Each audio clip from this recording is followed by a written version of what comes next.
Coming back down the mountain, this is the scene that confronts Jesus, Peter, James and John. Mark 9:14. When they came to the other disciples, they saw a large crowd around them, and the teachers of the law were arguing with them. As soon as all the people saw Jesus, they were overwhelmed with wonder and ran to greet him. "What are you arguing with them about?" he asked. A man in the crowd answered, "Teacher, I brought you my son, who is possessed by a spirit that has robbed him of speech. Whenever it seizes him, it throws him to the ground. He foams at the mouth, gnashing his teeth, and becomes rigid. I asked your disciples to drive out the spirit, but they could not." "O unbelieving generation," Jesus replied, "how long shall I stay with you? How long shall I put up with you? Bring the boy to me."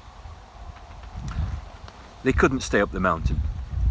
Wonderful on the Mount of Transfiguration, but the needs in reality are great. And here is reality, grim reality, the effects and the consequences of sin. Here's a man with a great problem, his son possessed by a spirit. It's devastated the boy's life, and it's a picture of sin.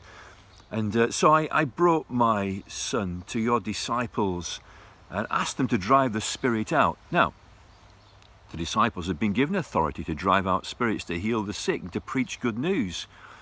And maybe the disciples felt, well, yeah, we can do this one, we can do this one. There are 9 of us here, but they could not.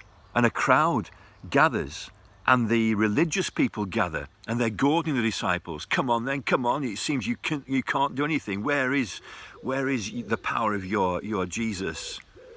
Jesus enters the scene. The people are filled with wonder. "What are you arguing about?" The situation is explained. "Your disciples can't help me."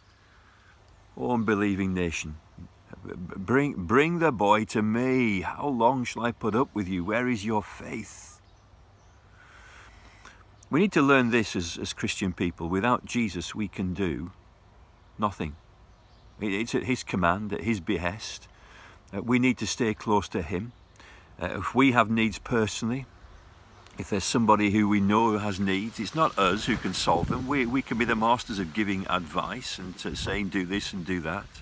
The greatest thing we can do for anybody is to bring them to Jesus, to pray for them, to point them to Jesus. Go to Jesus. I can't help, but I know a man who can.